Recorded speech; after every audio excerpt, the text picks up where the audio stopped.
सामाजिक परिवार के सभी सदस्यों को नमस्कार। रात के 9:30 बज चुके हैं और अब वक्त हो गया है दृष्टिकोण यानी खबरें दिन भर की और उनके विश्लेषण का। आज की खबरों की शुरुआत मैं जम्मू कश्मीर की एक खबर से कर रहा हूं। जम्मू कश्मीर पुलिस के इंस्पेक्टर मोहम्मद अशरफ भट्ट अनंतनाग के रहने वाले थे। अपने घर के बाहर निकले थे और आतंकवादियों ने उनके ऊपर गोलियां चलाई। उन गोलियों का वो शिकार हो गए और वो शहीद हो गए। उपराज्यपाल मनोज सिन्हा उनके घर गए। उसके अलावा DGP Jammu Kashmir police Dilbag Singh, IGP Kashmir Vijay Kumar, DIG Atul Goyal और अनंतनाग के एसएसपी संदीप चौधरी भी उनके परिवार वालों से मिले, उन्हें ढांढस बंधाया और हर संभव मदद का भरोसा दिलाया। मैं इस खबर से क्यों आज के दृष्टिकोण की शुरुआत कर रहा हूं?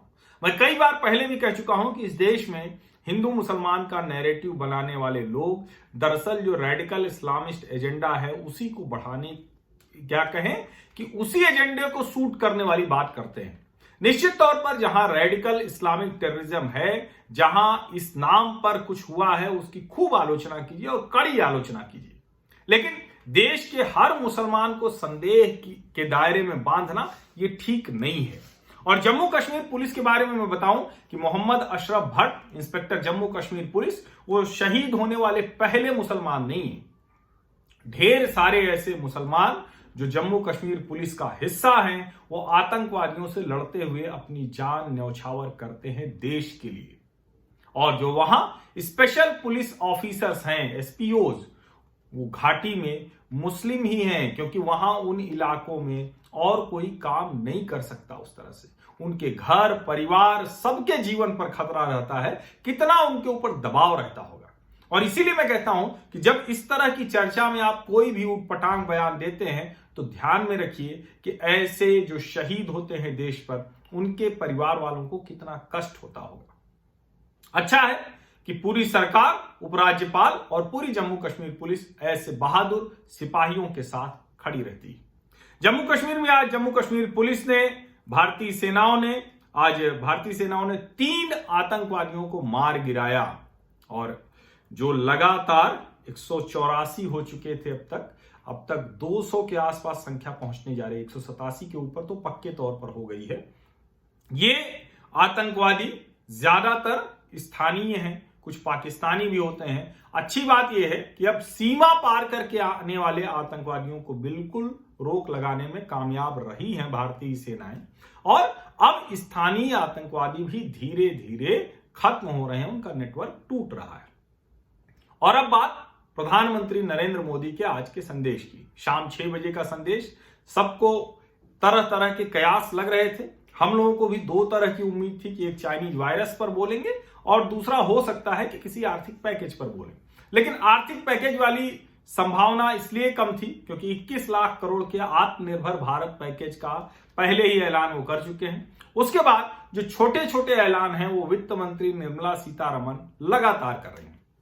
अभी एनके सिंह जो वित्त आयोग के अध्यक्ष हैं, उनकी एक पुस्तक के लोकार्पण में निर्मला सीतारमण ने कहा कि एक और राहत पैकेज दिया जा सकता है।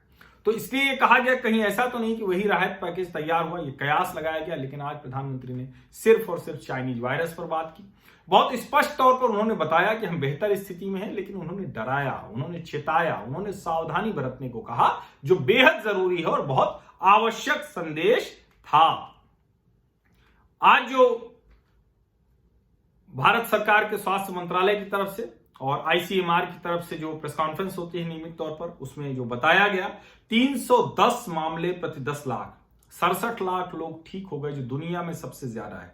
9 करोड़ 60 लाख जांच हमने कर दी। प्रधानमंत्री जी ने बताया कि 10 करोड़ की तरफ पहुंच रहे हैं। सक्रिय मामले 9.8% और पिछले 24 घंटे में जो मामले हैं वो 50,000 के नीचे चले गए। ये वो आंकड़े हैं जो बताते हैं कि हम बेहतर रास्ते पर हैं, बेहतर तरीके से हैं। 5 राज्य, महाराष्ट्र, कर्नाटक, केरल, तमिलनाडु और आंध्र प्रदेश, ये कुल सक्रिय मामलों का 64% हैं। और इसीलिए जरूरी है कि सभी राज्य बेहतर तरीके से एहतियात बरतें और इस चाइनीज वायरस से हम लड़ाई में आगे बढ़ें। त्योहारों के ठीक पहले, चुनावों के ठीक पहले प्रधानमंत्री नरेंद्र मोदी का इस तरह का संदेश बेहद आवश्यक है और बहुत प्रभावी होगा, हम ऐसी उम्मीद करते हैं। हम भी आपसे ये अपील करते हैं कि सावधानी बरतिए, एहतियात बरतिए। सब कुछ खुलना जरूरी है, आर्थिक गतिविधि ठीक होना जरूरी है, लेकिन उसके साथ साथ ये मामला दोबारा ना बढ़े, जिससे कोई गड़बड़ स्थिति ना हो जो दुनिया के और देशों में हो सकी है, ये भी समझना जरूरी है। भारत में जो कुल विदेशी निवेश है, FDI, फॉरेन डायरेक्ट इन्वेस्टमेंट, प्रत्यक्ष विदेशी निवेश, वो 55% बढ़ा है। कब से कब तक? अगर 2008 से 14 में कहें तो 231.37 बिलियन US डॉलर था। अगर हम 2014 से 20 की बात करें तो 358.29 बिलियन US डॉलर। तो ये एक जरूरी आंकड़ा जो ध्यान में रखना चाहिए। कई बार ये बात होती है कि क्या आर्थिक नीतियां, आर्थिक गतिविधियां वो पूरी तरह से पटरी से उतर गई हैं। तो अगर इस तरह से विदेशी निवेश बढ़ रहा है तो इसका मतलब है कि दुनिया को भारत में उम्मीद दिख रही है, नीतियां बेहतर है। हो सकता है कि उनके क्रियान्वयन में कुछ गड़बड़ी हुई हो सकता है कि जो ये चाइनीज वायरस गलत समय पे आया इसका नुकसान रहा हो, लेकिन ओवरऑल चीजें ठीक है। वित्त मंत्री निर्मला सीतारमण ने आज गोपाल श्रीनिवासन जो चेयरमैन है टीवीएस कैपिटल फंड के, रेणुका रामनाथ चेयरमैन है Indian private equity and venture capital association के, इनसे बातचीत की और उसमें जो वेंचर कैपिटल इक्विटी इंडस्ट्री है, प्राइवेट इक्विटी इंडस्ट्री, उसकी समस्याओं को समझा, उनके लिए क्या कुछ किया जा सकता है ये बात की। केनेथ जेस्टर जो एम्बेसडर हैं अमेरिका के, वो आज वित्त मंत्री निर्मला सीतारमण से मिले।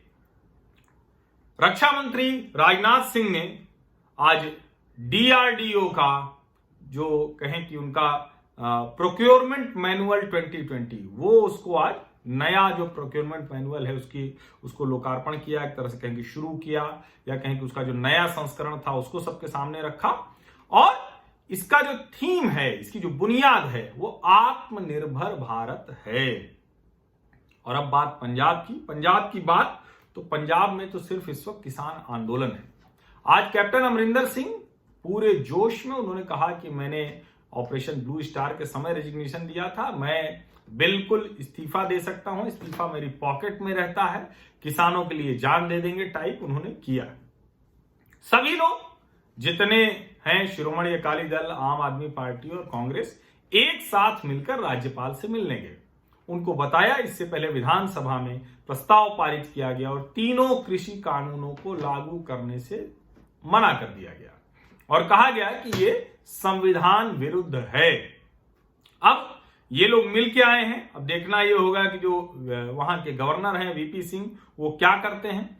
उन्होंने कहा कैप्टन अमरिंदर ने कि अगर नहीं राज्यपाल मानेंगे तो हम राष्ट्रपति के पास जाएंगे। राष्ट्रपति से 2 से 5 नवंबर के बीच समय मांगा है और अगर नहीं होगा इस रास्ते से तो कानूनी रास्ता अपनाएंगे। ये बहुत महत्वपूर्ण बात है कि एक सरकार और कांग्रेस की सारी सरकारें शायद इसी रास्ते पर जाएंगी, लेकिन कृषि कानून, ये वो कृषि कानून है जो किसानों की बेहतरी के लिए आ रहे हैं। ज्यादातर कृषि विशेषज्ञ, शायद ही कोई कृषि विशेषज्ञ होगा जो इसके खिलाफ बात कर रहा हो, जो कह रहा हो कि ये किसानों के खिलाफ है, किसानों के अहित के लिए है। सब कह रहे हैं कि किसानों का हित करेंगे, बेहतरी करेंगे, लेकिन राजनीति एक अलग दिशा में चलती है। उस राजनीति ने देश का कई बार बड़ा नुकसान किया है। हम उम्मीद करते हैं कि इस बार ऐसा नहीं होगा। हालांकि हम उम्मीद कर सकते हैं, सच्चाई हमेशा उम्मीद से उलट होती है। हम बार बार बात करते हैं कि आर्थिक गतिविधियां क्यों नहीं पटरी पर आ रही, क्योंकि पटरी पर रेल रोको के तहत पंजाब में किसान बैठे हुए हैं। उसका कितना नुकसान हो रहा है, Ludhiana custom house agent association के प्रेसिडेंट, उन्होंने बताया कि कोई भी लुधियाना में सामान नहीं आ पा रहा है, रेल रोको चल रहा है, 30 सितंबर से कोई ट्रेन नहीं आई है, कार्गो सप्लाई बंद हो गई। आप किसका भला कर रहे हैं?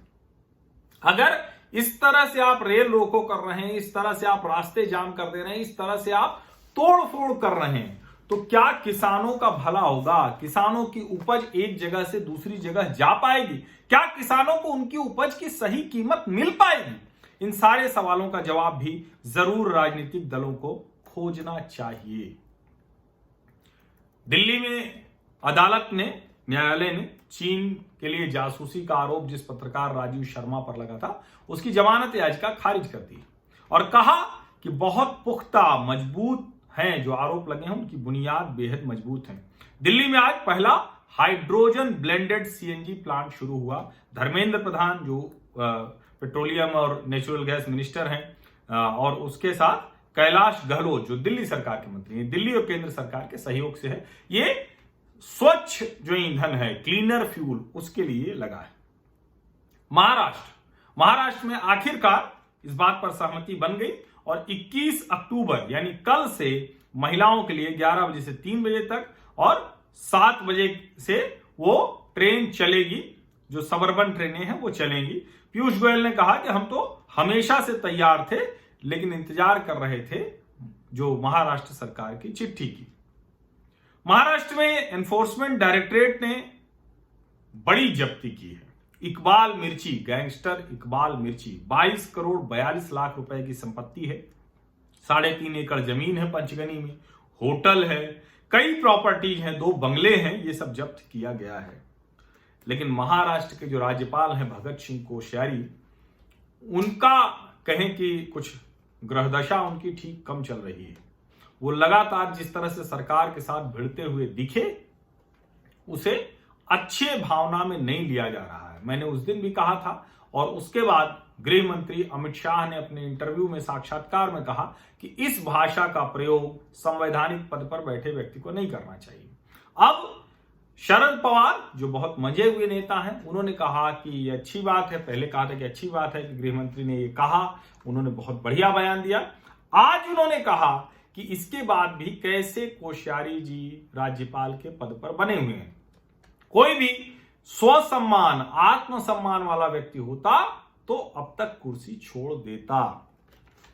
इसीलिए आपको किसी भी जगह पर बैठे हुए ध्यान में रखना चाहिए कि आपका जो एक्शन है उसी से तय होगा। हो सकता है कि आपको लगे कि अरे नहीं, उद्धव ठाकरे को तो अमित शाह और मोदी अभी हटाना ही चाहते होंगे, तो चलो ये बयान हम दे देते हैं। भारतीय जनता पार्टी के नेता रहे हैं, पूर्व मुख्यमंत्री रहे हैं उत्तराखंड के।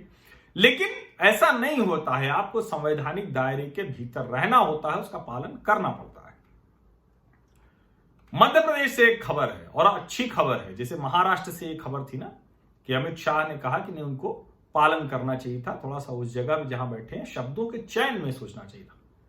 मध्य प्रदेश में भाजपा के एक नेता दिनेश भौसार पर कोविड शर्तों का उल्लंघन करने के लिए मामला दर्ज कर लिया गया। और मामला भी कब? जब मुख्यमंत्री के रोड शो में वो शामिल थे। तो ये बहुत अच्छी बात है। किसी भी बड़े से बड़े व्यक्ति को इस समय, इस महामारी के समय, एहतियात में ढिलाई पर कानूनी ढिलाई नहीं होनी चाहिए, बहुत अच्छी बात है। लेकिन मध्य प्रदेश में राजनीति खूब हो रही है। जो कमलनाथ जी का बयान था इमरती देवी जी के लिए, उस पर खूब राजनीति हुई। कमलनाथ जी ने चिट्ठी लिखी है, शिवराज जी ने कमलनाथ जी को चिट्ठी लिखी है, शिवराज जी ने सोनिया गांधी जी को चिट्ठी लिखी है और सब में वही है, एक दूसरे पर आरोप प्रत्यारोप है। शिवराज जी कह रहे हैं कि माफी मांग लीजिए, माफी नहीं मांगे, आपको तो मध्य प्रदेश की जनता स्वीकार कर चुकी है। और जो सोनिया गांधी को चिट्ठी लिखी उसमें भी यही सब कहा कि महिलाओं के सम्मान की चिंता नहीं हो रही है। और जो कमलनाथ ने कहा, उन्होंने कहा कि हम जो है बिल्कुल माफी नहीं मांगेंगे। राहुल गांधी ने जो कहा वो उनका ओपिनियन है, क्योंकि राहुल गांधी ने कह दिया था कि ये मैं इसको ठीक नहीं मानता हूं, जो कमलनाथ ने बयान दिया गलत बयान दिया। उन्होंने कहा कि राहुल गांधी का अपना मानना है, लेकिन मुझे जो कहना था मैं कह चुका था, मैं माफी नहीं मांगूंगा। पत्रकार ने पूछा कि राहुल जी नाराज हो जाएंगे, तो कहे कि इसकी चिंता आपको क्यों है। और इसी पर पूरा चलता रहा आज दिन भर। National commission of scheduled caste, उन्होंने मध्य प्रदेश के पुलिस प्रमुख, डीजीपी और चीफ सेक्रेटरी, मुख्य सचिव से 15 दिन के अंदर इस पर रिपोर्ट मांगी है। और अब बात छत्तीसगढ़ की। छत्तीसगढ़ में एक बच्ची के साथ दुष्कर्म का मामला आया है। बलरामपुर का बसंतपुर क्षेत्र है। उस बच्ची ने आत्महत्या का प्रयास किया है। 16 अक्टूबर की घटना है। कार्रवाई नहीं हुई, बच्ची ने जहर खा लिया और अब 2 दिनों से वो हॉस्पिटल में है। वहां के एएसपी ने बताया, प्रकाश कतलाम ने, कि टीम भेजी गई है आरोपियों को गिरफ्तार करने के लिए। मतलब अभी तक इन आरोपियों की गिरफ्तारी नहीं हो पाई है। बेहतर होता कि राहुल गांधी जी इस जो प्रेस कॉन्फ्रेंस उन्होंने की थी जिसमें कमलनाथ जी पर उन्होंने कहा, इस पर भी 2 शब्द वो बोलते। छत्तीसगढ़ में एक नक्सली को पुलिस जवानों ने मार गिराया है, लेकिन 2 जवानों को भी जो गोलियां चली हैं उसमें वो घायल हो गए हैं। गोलकुंडा बासगुडा पुलिस स्टेशन वहां पर है, हथियार और कई एक्सप्लोसिव मटेरियल भी बरामद हुए हैं।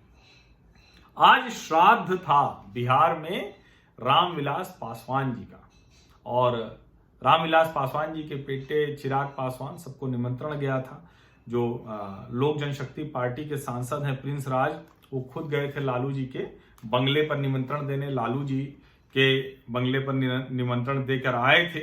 और रामविलास पासवान जी के श्राद्ध में नीतीश कुमार शामिल हुए।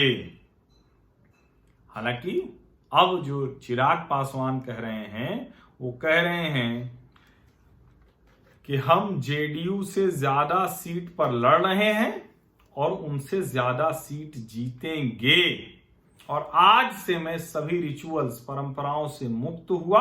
अब मैं जनता के बीच जाऊंगा और ये तय करूंगा कि अभी के मुख्यमंत्री नीतीश कुमार दोबारा मुख्यमंत्री नहीं बने। बिहार में भी, शिवहर बिहार में एक बच्ची की लाश मिली है। उनकी लाश जो बच्ची की मिली है, वो ऐसा लग रहा है, यह आशंका है कि उसके साथ दुराचार भी हुआ है। पता नहीं इस वक्त चुनाव के शोर में इस तरह की घटनाओं की चर्चा किस तरह से होगी, समस्या से समाधान की तरफ या सिर्फ राजनीतिक लाभ की तरफ। पश्चिम बंगाल, अधीर रंजन चौधरी ने, जो पश्चिम बंगाल कांग्रेस कमेटी के अध्यक्ष भी हैं, वैसे लोकसभा में विपक्ष के नेता भी हैं, उन्होंने आरोप लगाया है कि केंद्र सरकार अभी तक जो CAA सिटीजनशिप अमेंडमेंट एक्ट, उसका कानून नहीं बना पाई है, नियम शर्तें नहीं बना पाई है। और इसीलिए जरूरी है कि मैं भी ये चाहूंगा कि जल्दी से जल्दी उसकी नियम कानून शर्तें लगे, और जो भी ऐसे लोग हैं जो अवैध घुसपैठिए हैं उनको चिन्हित किया जाए। ये बहुत जरूरी है। क्यों बहुत जरूरी है? आज ही बंगाल में STF ने 8 देसी असलहे के साथ 2 अपराधियों को गिरफ्तार किया है। वो अवैध हथियारों को ही बेचने का काम करते हैं, और जिन लोगों को पकड़ा गया है अब उनसे अदालत में कहा जा रहा है कि इनकी हिरासत के लिए कुछ दिन के लिए दीजिए। ऐसा नहीं है कि सिर्फ यही पकड़े गए। आज ही कलकत्ता पुलिस ने 1,62,00,000 कैश, सोने के गहने, 2 लैपटॉप, 2 स्मार्टफोन, इन सब के साथ पकड़ा है। इलियट रोड पार्क स्ट्रीट में STF ने पकड़ा है, और जो लोग पकड़े गए हैं वो बता नहीं पाए कि ये किस लिए है। यानी चुनाव से पहले बहुत सी गतिविधियां हो रही हैं, और इसलिए जरूरी है कि वहां चिन्हित किया जाए कि क्या अवैध घुसपैठिए, चुनाव की जो प्रक्रिया है, जो भारतीय लोकतंत्र है, पश्चिम बंगाल में जो चुनाव आने वाले हैं, उसमें कहीं कुछ गड़बड़ी ना करें। और कर्नाटक से आज एक भाजपा के नेता ने बड़ी चौंकाने वाली बात कह दी। हालांकि ये बहुत लंबे समय से चर्चा में थी, लेकिन BS येदियुरप्पा हैं, जो कर्नाटक के मुख्यमंत्री हैं भाजपा के, बहुत ताकतवर नेता हैं, उनको हटाने की स्थिति दिख नहीं रही है। लेकिन भाजपा के विधायक बासनगौड़ा P यतनाल, उन्होंने कहा कि उत्तरी कर्नाटक ने जिताकर भेजा है, सरकार बनाई है, 100 से ज्यादा विधायक हैं, और बहुत जल्दी मोदी जी ने कहा है कि बहुत यहां से अगला जो मुख्यमंत्री होगा वो उत्तरी कर्नाटक से ही होगा। हालांकि अभी इसकी कोई चर्चा नहीं है। अब पार्टी इनके ऊपर क्या कार्रवाई करेगी ये देखने की बात होगी।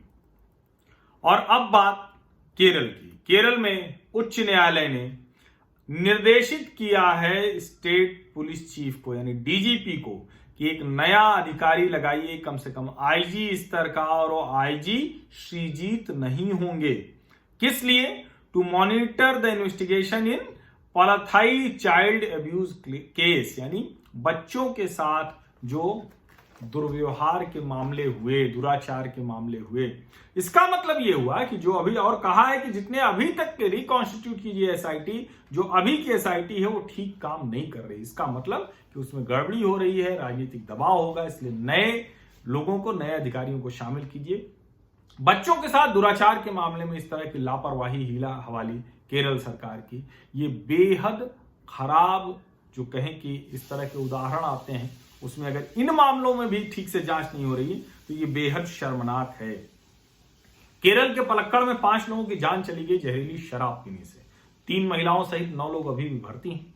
अभी इंदौर में कुछ दिन पहले ऐसा ही हुआ था। और मैं बार बार कहता हूं कि देश भर में इस तरह के मामले एक जैसे ही होते हैं, वो भाजपा की सरकार हो इंदौर में, मध्य प्रदेश में जहां इंदौर है, या केरल में वामपंथी सरकार हो, तो ये इस समस्या को इस तरह से देखा जाना चाहिए और उसी तरह से प्रतिक्रिया भी दी जानी चाहिए। बेहतर हो कि सरकारें ऐसी समस्याओं को हमेशा के लिए दूर करने का कोई ठीक रास्ता निकालें।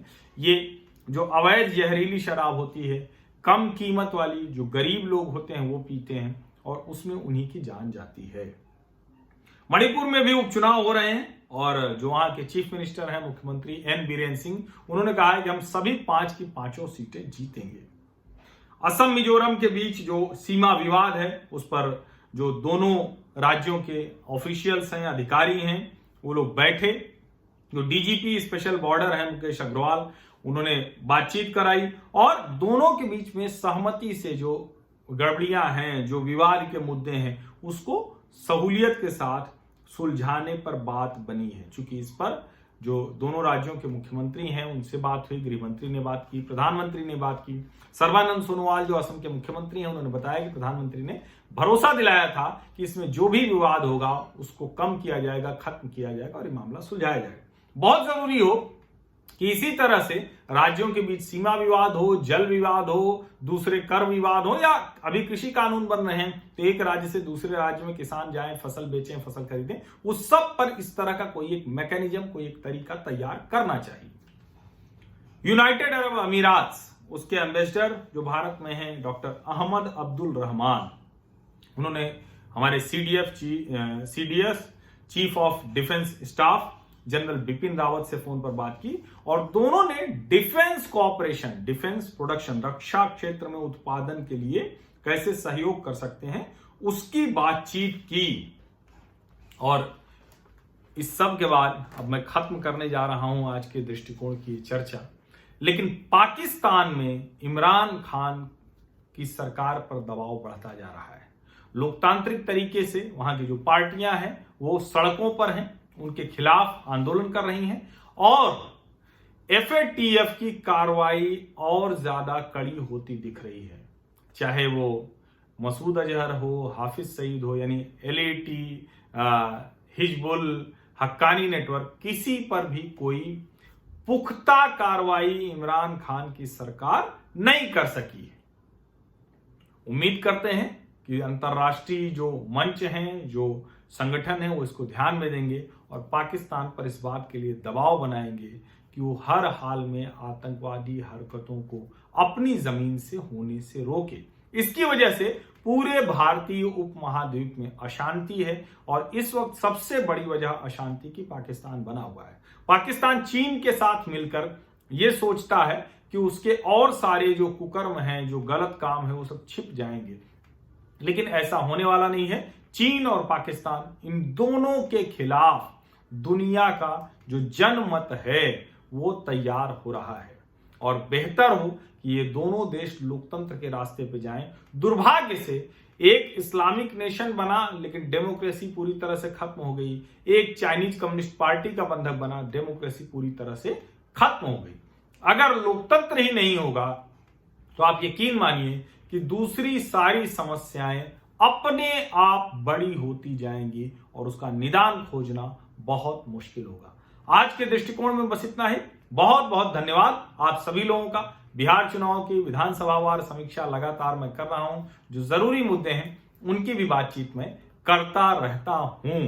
पाकिस्तान के हालात पर मैंने पाकिस्तान के पत्रकार आरजू काजमी के साथ बात की है, वो भी वीडियो अपलोडेड है, आप लोग देखेंगे तो बहुत सी चीजें उसमें समझ में आएगी। जो जरूरी सवाल है वो सब मैंने पूछे और उसका जवाब भी आरजू ने उसी बेबाकी से दिया है। बहुत बहुत धन्यवाद। सब्सक्राइब जरूर कर लीजिए, नोटिफिकेशन वाली घंटी भी जरूर दबा दीजिए।